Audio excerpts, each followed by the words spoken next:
నమస్తే మౌజా టీవీకి స్వాగతం. బులెటిన్ల ముందుగా హెడ్లైన్స్. అదానీ ఆరోపణలపై పార్లమెంట్లో రాహుల్ గాంధీ ప్రతిపక్ష ఎంపీల నిరసన. విజయసాయిరెడ్డిని వదిలే ప్రసక్తే లేదన్న హోంమంత్రి.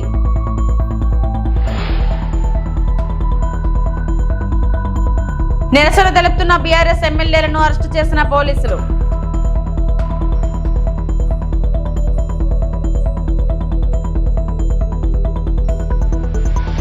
జైపూర్ లో జరిగిన rising Rajasthan global investment summit Rajasthan R factor rising reliable receptive మరియు రిఫైన్డ్ గురించి ప్రధాని మోడీ ఉద్ఘాటించారు.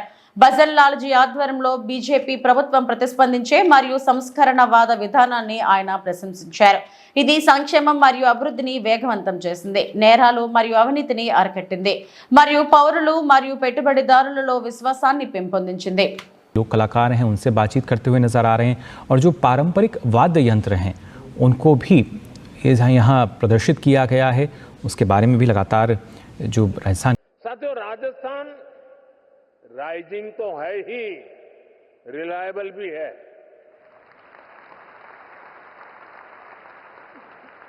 राजस्थान रिसेप्टिव भी है और समय के साथ खुद को रिफाइन करना भी जानता है। चुनौतियों से टकराने का नाम है राजस्थान। नए अवसरों को बनाने का नाम है राजस्थान। राजस्थान के इस आर फैक्टर में अब एक और पहलू जुड़ चुका है। राजस्थान के लोगों ने यहां भारी बहुमत से बीजेपी की रिस्पॉन्सिव और रिफॉर्मिस्ट सरकार बनाई है। बहुत ही कम समय में यहां भजन लाल जी और उनकी पूरी टीम ने शानदार काम करके दिखाया है। कुछ ही दिन में राज्य सरकार अपने 1 साल भी पूरे करने जा रहा है। भजन लाल जी जिस कुशलता और प्रतिबद्धता के साथ राजस्थान के तेज विकास में जुटे हैं वो प्रशंसनीय है। गरीब कल्याण हो, किसान कल्याण हो, युवाओं के लिए नए अवसरों का निर्माण हो, सड़क, बिजली, पानी के काम हो, राजस्थान में हर प्रकार के विकास, उससे जुड़े हुए सारे कार्य तेजी से हो रहे हैं। क्राइम और करप्शन को कंट्रोल करने में जो तत्परता यहां सरकार दिखा रही है उससे नागरिकों और निवेशकों में नया उत्साह आया है। साथियों, राजस्थान के राइज को और ज्यादा फील करने के लिए राजस्थान के रियल पोटेंशियल को रियलाइज करना बहुत जरूरी है। राजस्थान के पास नेचुरल रिसोर्सेज का भंडार है। राजस्थान के पास आधुनिक कनेक्टिविटी का नेटवर्क है, एक समृद्ध विरासत है, एक बहुत बड़ा लैंडमार्क है और बहुत ही समर्थ युवा शक्ति भी है। यानी रोड से लेकर रोडवेज, रेलवे तक, हॉस्पिटैलिटी से हैंडीक्राफ्ट तक, फार्म से लेकर फोर्ट तक राजस्थान के पास बहुत कुछ है। राजस्थान का ये सामर्थ्य राज्य को इन्वेस्टमेंट के लिए बहुत ही एट्रैक्टिव डेस्टिनेशन बनाता है। राजस्थान की एक और विशेषता है, राजस्थान में सीखने का गुण है। అదానీ సమస్యపై రాహుల్ గాంధీతో సహా ప్రతిపక్ష నాయకులు ప్రభుత్వం నుండి జవాబుదారీతనాన్ని డిమాండ్ చేస్తూ పార్లమెంట్ వద్ద నిరసనలు చేస్తున్నప్పుడు చూడండి. ఈ ప్రదర్శనలో వారి నినాదాలు మరియు కీలక ప్రకటనల గురించి తెలుసుకోండి.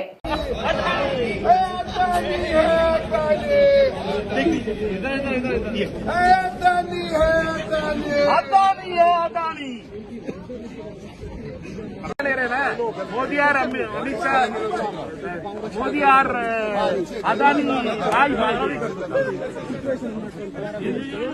छोड़ दो, क्या हो रहा है आजकल, क्या हो रहा है भाई? आजकल मैं जो भी बोलता हूँ आप क्या बोल रहे हो? मैं कुछ भी चाहता हूँ। क्या चाहता हूँ?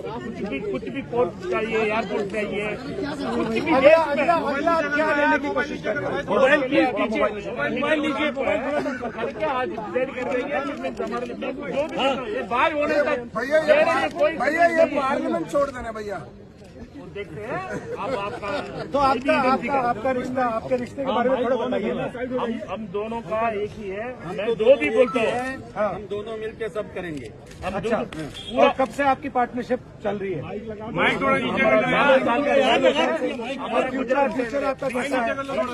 हमारा पूरा देश का इंडिया मैं हूँ। अच्छा ये आपके कारण पार्लियामेंट क्यों नहीं चलने दे रहे हैं? हम सारे ऑपोजिशन को मतलब वो आदमी गायब है, अमित भाई आए नहीं थे आज हाउस में। अमित भाई से पूछना पड़ेगा, मैं जो भी बोलता हूँ ये करते हैं। ये बड़े सीरियस लग रहे हैं। कम बोलते हैं आजकल। ये थोड़ा टेंशन में है।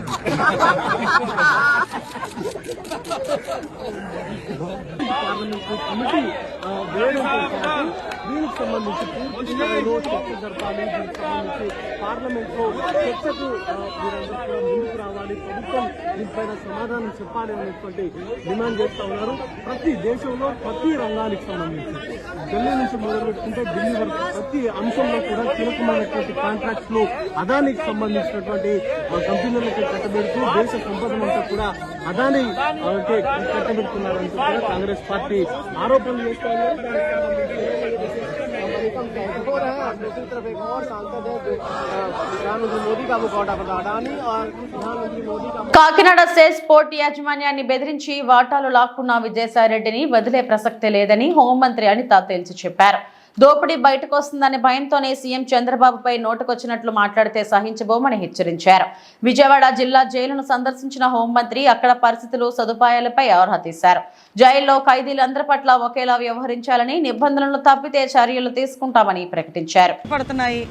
ఏదైతే అతగాడు ఆ పోర్టుని 6,000 కోట్ల రూపాయలున్న పోర్టుని 594 కోట్ల రూపాయలకి ఎలాగైతే పీకల మీద కత్తిపెట్టి రాయించుకున్నాడో ఆ విషయాలన్నీ ప్రజలకు తెలియచేయడం అయింది. అదేవిధంగా ఇందులోని వైవి సుబ్బారెడ్డి అల్లుడు కూడా అందులో ఇన్వాల్వ్ అవటం, విజయసాయిరెడ్డి అందులో ఇన్వాల్వ్ అవటం, అంటే వీళ్ళ పరిస్థితులు ఎలా ఉన్నాయంటే 5 సంవత్సరాలు రాష్ట్రాన్ని మొత్తం భ్రష్టు పట్టించేసి, రాష్ట్రాన్ని సర్వనాశనం చేసేసి, రాష్ట్రంలో ఉన్న సంపదనంతటినీ దోపిడీ చేసి, ఆఖరికి రాష్ట్ర ప్రజల తాలూకా ఆస్తులు కానీ, ప్రభుత్వ సంస్థల తాలూకా ఆస్తులు కానీ, ప్రైవేటు సంస్థల తాలూకా ఆస్తులు కానీ అన్నీ కొల్లగొట్టి పీకల మీద కత్తిలు పెట్టి వాళ్ళ పేర్ల మీద రాయించుకొని ఈరోజు అవన్నీ కూడా బయటకు వస్తున్నాయన్న భయంతో చంద్రబాబు నాయుడు గారి మీద మాట్లాడితేనో, లోకేష్ గారి మీద మాట్లాడితేనో టాపిక్ డైవర్ట్ అవుతుంది అనే ఉద్దేశంతో నోటికి వచ్చినట్టు మాట్లాడే పరిస్థితి. నేనేమంటానంటే ఒకళ్ళ గురించి మాట్లాడేటప్పుడు 2 రకాలుగా ఆలోచించుకోవాలి. అవతల వ్యక్తి స్థాయి, అవతల వ్యక్తి వయసు, అట్ ద సేమ్ టైం మన స్థాయి, మన వయసు, 2 కూడా ఆలోచన చేసుకోవాలి ఒక రాజకీయ నాయకుడు మాట్లాడేటప్పుడు. అటువంటిది అతని స్థాయి, అతని వయసుని మర్చిపోయి ఏదో నోటికొచ్చినట్టు చిల్లరగా తిరిగే వాళ్ళు మాట్లాడినట్టు కూడా సొసైటీలోకి ఒక రెప్యుటేషన్ పోస్ట్లో ఉండి మీడియా ముందు మాట్లాడేటప్పుడు కూడా నోటికొచ్చినట్టు మాట్లాడడం అనేది అతని తాలూకా దాన్ని ఏమంటారంటే నైతికతకి మనం ఒక వదిలేయాలి. అదొక నిదర్శనంగా మనం భావించుకోవాలి. అట్ ద సేమ్ టైం నేనేమంటానంటే ఈరోజు నువ్వు ఎన్ని రకాలుగా చంద్రబాబు నాయుడు గారిని తిట్టు, చంద్రబాబు నాయుడు గారి మీద బురద జల్లు, పవన్ కళ్యాణ్ గారికి మాకు ఏదో మధ్యలోని చిచ్చు పెట్టాలని ప్రయత్నం ఎన్ని చేయి, కానీ ఇన్ని మాత్రం వదిలిపెట్టేది లేదు. ఆ విషయం మాత్రం మర్చిపోమాక. ఎంతమంది మీదకి నువ్వు వెళ్ళి ఎన్ని బురద జల్లాలని ప్రయత్నం చేసినా రేపొద్దు నా గురించి నువ్వు ఎన్ని మాట్లాడినా కూడా నేను కూడా భయపడేది ఏం లేదు. ఎందుకంటే ఈరోజు ప్రజల సొమ్ము తిన్నావు, ప్రజల సొమ్ము తిన్నారు మీరందరూ కలిపి. ఈరోజు చాలా ఆస్తులు కొల్లగొట్టారు. ఈ విషయాల మీద విచారణ జరుగుతుంది. ఈ విచారణలో వెళ్తుంది కాబట్టి ఎందుకు నీకు అంత భయం ఏంటి? నిజంగా నువ్వు చేయలేదనుకో ఎంక్వైరీ చేసుకోమని చెప్పు. దాని గురించి మాట్లాడటం అనేసి చంద్రబాబు నాయుడు గారు వయసు గురించి ఎందుకు మాట్లాడతాడు ఈయన అసలు నాకు అర్థం కాదు. పవన్ కళ్యాణ్ గారు గురించి చంద్రబాబు నాయుడు గారి గురించి మధ్యలో చిచ్చు పెట్టడానికి ఎందుకు మాట్లాడతాడు ఈయన? అరే నువ్వు బయటకు వచ్చావు, మేము ఆరోపిస్తున్నాం కొన్ని సందర్భాల్లో. ఆరోపణలకు విషయం చెప్పు. ఈరోజు నా మీద ఎవరైనా ఆరోపించారనుకోండి, ఆ ఆరోపణలకు నేను సమాధానం చెప్తాను. దాని గురించి మాత్రం మాట్లాడరు వీళ్ళు. వెంటనే టాపిక్ డైవర్ట్ చేసి మాట్లాడే పరిస్థితి లాస్ట్ 5 సంవత్సరాలు చేసి 11 తెచ్చుకున్నారు. మళ్ళీ ఈ 5 సంవత్సరాలు ఇదే కనుక చేస్తే 11 కూడా రావు గ్యారంటీగా. తిరుమల శ్రీ వెంకటేశ్వర స్వామి వారిని ఏపీ ఎక్సైజ్ శాఖ మంత్రి కొల్లు రవీంద్ర దర్శించుకున్నారు. సోమవారం ఉదయం ఏపీ విరామ సమయంలో స్వామివారి సేవలో పాల్గొని మొక్కులు చెల్లించుకున్నారు. దర్శనం అనంతరం రంగనాయకుల మండపంలో వేద పండితులు వేదాశీర్వచనం అందించగా ఆలయ అధికారులు శ్రీవారి తీర్థ ప్రసాదాలు అందజేసి పట్టు వస్త్రంతో సత్కరించారు. ఆలయం వెలుపల ఎక్సైజ్ శాఖ మంత్రి కొల్లు రవీంద్ర మీడియాతో మాట్లాడుతూ శ్రీ వెంకటేశ్వర స్వామి ఆశీర్వాదంతో సుభిక్షంగా ఉండాలని కోరుకున్నట్లు తెలిపారు. చక్కటి వర్షాలు కురిసి పాడి పంటలు సమృద్ధిగా పండుతున్నాయని అన్నారు. నదులు పూర్తి స్థాయిలో పరవళ్లు తొక్కుతున్నాయని తెలిపారు. ప్రభుత్వ విద్యా సంస్థలో పేరెంట్స్ మీటింగ్ ఏర్పాటు చేయడం శుభ పరిణామమన్నారు. కలియుగ దైవం శ్రీ వెంకటేశ్వర స్వామి వారి దివ్య దర్శనం ఈరోజు చేసుకోవడం జరిగింది. చాలా ఆనందంగా ఉంది. స్వామివారు చాలా ఆశీర్వచనాలు మన రాష్ట్రానికి ఇవ్వాలని, ఈ ఆశీర్వచనాలతో మన రాష్ట్రం సుభిక్షంగా ఉండాలని, ఇవాళ చక్కటి వర్షాలు పడి పంటలు పండి ఇవాళ నదులన్నీ కూడా చక్కగా పూర్తి స్థాయిలో ఎప్పుడు గతంలో ఎప్పుడు లేని విధంగా దాదాపు 20-30 సంవత్సరాల చరిత్రలో 100% మనకున్నటువంటి అన్ని నదులు రిజర్వాయర్లు కూడా వాటర్తో నిండి ఉండడం అనేది చాలా శుభపరిణామం. ఇవాళ నూతన ప్రభుత్వం గౌరవ ముఖ్యమంత్రి వర్యులు నారా చంద్రబాబు నాయుడు గారి నాయకత్వంలో, అలాగే ఉప ముఖ్యమంత్రి వర్యులు పవన్ కళ్యాణ్ గారి నాయకత్వంలో ఈరోజు యువ నాయకుడు నారా లోకేష్ గారు మరి మొన్న ఆంధ్ర రాష్ట్రంలో ఉన్నటువంటి విద్యా వ్యవస్థలని అన్నింటినీ కూడా సక్రమమైన మార్గంలో పెట్టే దాంట్లో భాగంగా పేరెంట్స్ మీటింగ్ పెట్టించడం అనేది చాలా శుభపరిణామం. ఇవాళ అందరిలో కూడా ఒక చైతన్యం, తల్లిదండ్రులకి బిడ్డల పట్ల వాళ్ళ భవిష్యత్తు పట్ల వాళ్ళకు ఒక అవగాహన కలిగించడం, అలాగే ఉపాధ్యాయులు అదేవిధంగా స్కూల్లో ఉన్నటువంటి ఏమైనా లోటుపాట్లు ఉన్నా కూడా అవన్నీ కూడా రాబోయే కాలంలో పూర్తి స్థాయిలో సంపూర్ణంగా, ఎందుకంటే ఇది ఒక చరిత్ర, దాదాపు 30,000 పైన స్కూల్స్లో ఒకే రోజు ఒకే సమయంలో పేరెంట్స్ మీటింగ్స్ పెట్టడం అనేది చరిత్ర. తప్పకుండా మరి మంచి భవిష్యత్తు ఆంధ్ర రాష్ట్రానికి రాబోతూ ఉంది. అనేక పరిశ్రమలు రాబోతూ ఉన్నాయి. ఆ పరిశ్రమల్లో ఎంప్లాయ్మెంట్ రావడానికి ఎన్నో అవకాశాలు ఉన్నాయి.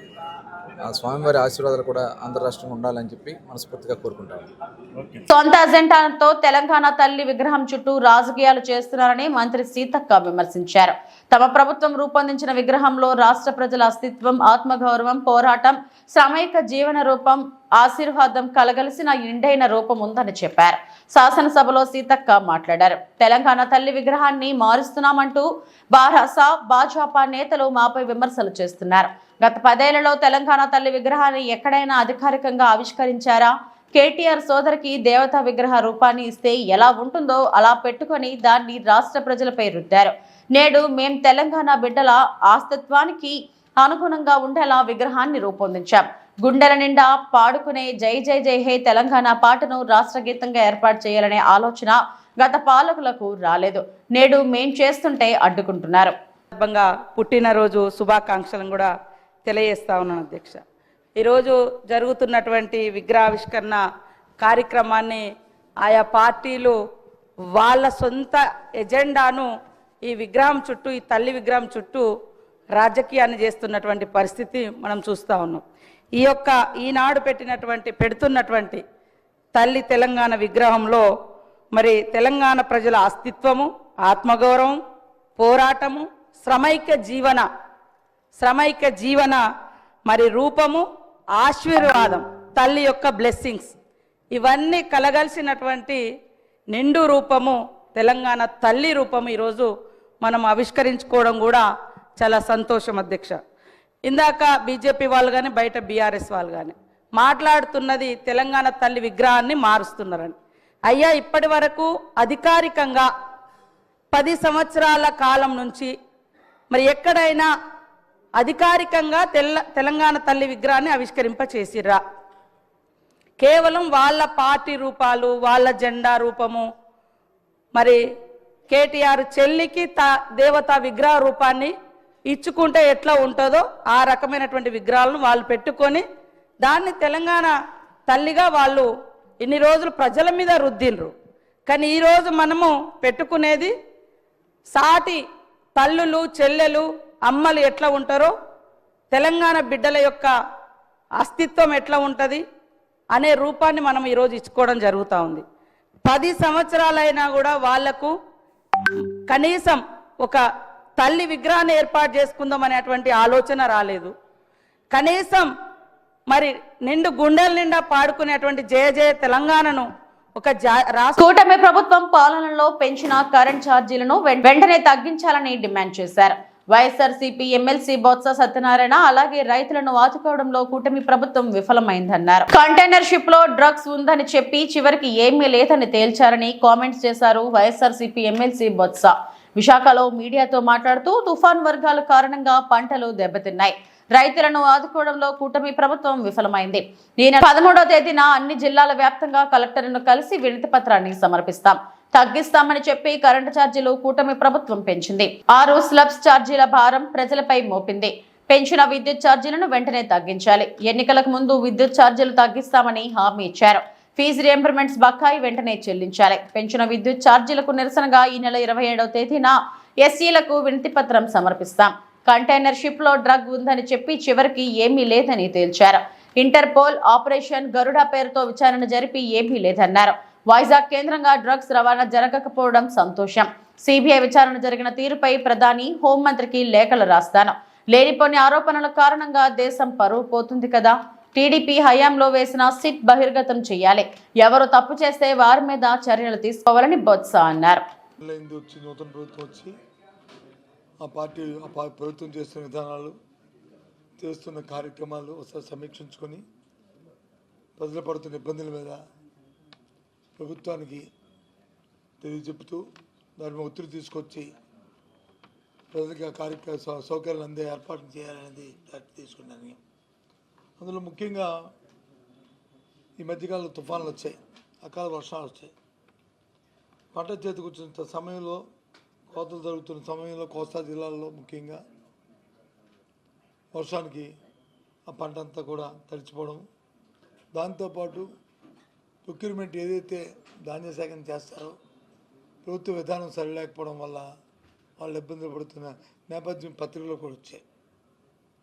అది మేము చెప్తేనే మాట కాదు, అన్ని పత్రికలు, అన్ని మీడియా కానీ, ప్రజలు కానీ, రైతులు అందరం కూడా ఒకేసారి ఏగా వచ్చడంతో గొంతెత్తి ఆ వైఫల్యాన్ని చాటే. దాని మీద ప్రభుత్వం నిర్దేశమైన విధానం తీసుకోవాలని, రంగుమార్పు ఏదైతే తెలిసిన ధాన్యాలు ఉన్నాయో ఆ తేమ మీద మరి ఒక విధానాన్ని తీసుకొని రైతాంగం ఇబ్బంది పడకుండా, మరి దళాలకి అవకాశం లేకుండా వెసులుబాటు చేయాలని మరి కోరుతూ ఈ నెల 13వ తేదీ నాడు జిల్లా కలెక్టర్కి వినతి పత్రం ఇవ్వాలని ప్రజాప్రతినిధులు అందరం నిర్ణయించుకున్నాం. ఆ దశగా 13వ తారీఖు నాడు ఏ జిల్లా కలెక్టర్ ఆ జిల్లా ఉన్న పెద్దలందరూ వెళ్ళి జిల్లా అధ్యక్షుల ఆధ్వర్యంలో ఆ కార్యక్రమం చేయాలనే దానికి పెట్టాం. దీంతోపాటు ఏదైతే రైతుకి ఆసరాగా గత ప్రభుత్వం ఇచ్చిన 13,500 రూపాయలు కాకుండా 20,000 రూపాయలు ఇస్తామని మరి ప్రభుత్వం చెప్పిందో దాన్ని ఎంతవరకు దాన్ని ఆచరణలో తీసుకురాకపోవడం వల్ల మరి మొన్న జరిగిన పంటలు వేసుకున్న నేపథ్యంలో కానీ, లేదు కొత్త పంటలు వేసుకుంటున్న నేపథ్యంలో కానీ ప్రజలు ఇబ్బంది పడుతున్న పరిస్థితుల్లో ఓసారి దాని మీద ప్రభుత్వానికి మీద ఒత్తిడి తీసుకొచ్చి ఆ డబ్బులు మరి రిలీజ్ చేసి ప్రజలకు అందే ఏర్పాటుని రైతాంగానికి ఏర్పాటు చేయాలనేది మరి ఆలోచన. ఇంతకుముందు మా ప్రభుత్వం ఉన్నప్పుడు, వైసీపీ ప్రభుత్వం ఉన్నప్పుడు ఏదైతే బీమా సౌకర్యం ఉండేదో అంతకుముందు ప్రభుత్వం రైతాంగం భాగస్వామ్యం ఉండేది. అది కాకుండా ఈ క్రాప్ చేసుకున్న ప్రతి రైతుకి, ప్రతి పంటకి ప్రభుత్వమే దాని బీమా కట్టింది 100%. దానివల్ల ఏదైనా అకాలమైన ప్రకృతి వైపరీత్యాలు వస్తే, కరువు వచ్చినా, కాటకం వచ్చినా, వరద వచ్చినా, వర్షం వచ్చినా పంట కానీ పోతే మరి నష్టపరిహారం అందేది 100%. ఇప్పుడు ఈ మధ్యకాలంలో ఆ కార్యక్రమం లేకపోవడం వల్ల రైతాంగం ఇబ్బంది పడుతున్నారు. మళ్ళీ దాన్ని పునరుద్ధరించాలని విషయాన్ని కూడా ప్రభుత్వం దృష్టికి తీసుకురావడం ఈ ముఖ్య ఉద్దేశం. ఆ నేపథ్యంలోనే మరి 27వ తారీఖు నాడు మరి ఇప్పుడు ఏదైతే రాష్ట్ర వ్యాప్తంగా క్లోబ్ సర్జరీ పేరు మీద ప్రధాన ప్రతిపక్షం లేకుండానే అసెంబ్లీ సమావేశాలు ప్రారంభమయ్యాయి. సమావేశాలకు హాజరయ్యేందుకు వెళ్తున్న బీఆర్ఎస్ ఎమ్మెల్యేలు ఎమ్మెల్సీలను పోలీసులు అడ్డుకొని అరెస్టు చేశారు. అనంతరం కేటీఆర్, కవిత సహా పార్టీ ప్రజాప్రతినిధులను పోలీస్ వ్యాన్లో అక్కడి నుంచి తరలించారు. సోమవారం ఉదయం దీక్షా విజయ్ దివస్ సందర్భంగా బీఆర్ఎస్ ఎమ్మెల్యేలు ఎమ్మెల్సీలు గన్ పార్క్ లోని అమరవీరుల స్తూపం వద్ద తెలంగాణ అమరవీరులకు నివాళులు అర్పించారు. డిసెంబర్ 9 ఈరోజు ఆ డిసెంబర్ 9 ఏ రోజైతే దీక్ష ఫలవంతమైందో, దీక్ష విజయవంతమైందో ఆ రోజును దీక్షా విజయ దివస్ గా మేమందరం కూడా జరుపుకుంటా ఉన్నాం. ఈ సందర్భంగా తెలంగాణ అమరవీరులకు, విద్యార్థి అమరవీరులకు, తెలంగాణ ఉద్యమంలో అసూలు వాసిన అమరవీరులందరికీ కూడా ఘనంగా నివాళి అర్పించి ఈరోజు గన్ పార్క్ నుంచి మళ్ళీ బయలుదేరి అసెంబ్లీ సమావేశాలకి బీఆర్ఎస్ పార్టీ సభ్యులందరం కూడా, శాసనసభ్యులు, శాసన మండలి సభ్యులందరం కూడా వెళ్ళబోతా ఉన్నాం. ఈ సమావేశాల్లో ప్రజా గొంతుకై రాష్ట్ర ప్రజల తరపున రాష్ట్రంలో నెలకొని ఉన్న అన్ని సమస్యల గురించి మాట్లాడతాం. అదే మాదిరిగా ఈరోజు ముఖ్యంగా కాంగ్రెస్ పార్టీ చేస్తున్న దుర్మార్గపు ఆలోచన, దేశంలోనేమో అదానీ మంచివాడు కాదని ఇతర రాష్ట్రాల్లో ప్రచారం చేస్తూ ఇక్కడ రాష్ట్రంలో మాత్రం రేవంత్ రెడ్డి, అదానీ అలై బలై చేసుకొని ఏ రకంగా ముందుకు పోతున్నారో, ఏ రకంగా ఒకవైపు రాహుల్ గాంధీ ఢిల్లీలో, అదేవిధంగా ఇతర రాష్ట్రాల్లోనేమో అదానీ మీద దుర్మార్గ ప్రచారం చేస్తూ ఇక్కడ మాత్రం అదానీ మంచివాడు అన్నట్టుగా నటిస్తున్నారో, ఆ ద్వంద్వ ప్రమాణాలను కూడా ఎండగట్టడానికే ఈరోజు ఈ రకంగా అదానీ, రేవంత్ ఒకటై తెలంగాణ ప్రజలతో ఆడుతున్న నాటకాన్ని కూడా బయట పెట్టడానికే ఈ రకంగా మేము నిరసనగా ముందుకు పోతా ఉన్నాం. అదే మాదిరిగా రాష్ట్రంలో నెలకొని ఉన్న ప్రతి సమస్యని కూడా, గురుకుల పాఠశాలలో నెలకొని ఉన్న సమస్యలు కావచ్చు, రైతాంగంలో నెలకొని ఉన్న సమస్యలు కావచ్చు, లగచర్లలో దౌర్జన్యంగా భూములు లాక్కుంటున్న వైనం కావచ్చు, అదే మాదిరిగా నెరవేరని గ్యారంటీలు, ఇచ్చిన 420 హామీలు, వాటిని తుంగలో దొక్కిన వైనం, అన్నింటికి మించి తెలంగాణ అస్తిత్వం మీద జరుగుతున్న దాడి, ఇవాళ తెలంగాణ తల్లినే మారుస్తానంటున్న రేవంత్ రెడ్డి యొక్క దుర్మార్గపు ఆలోచనను కూడా నిరసిస్తూ మేమందరం కూడా ఈరోజు శాసనసభ సమావేశాల్లో మా పార్టీ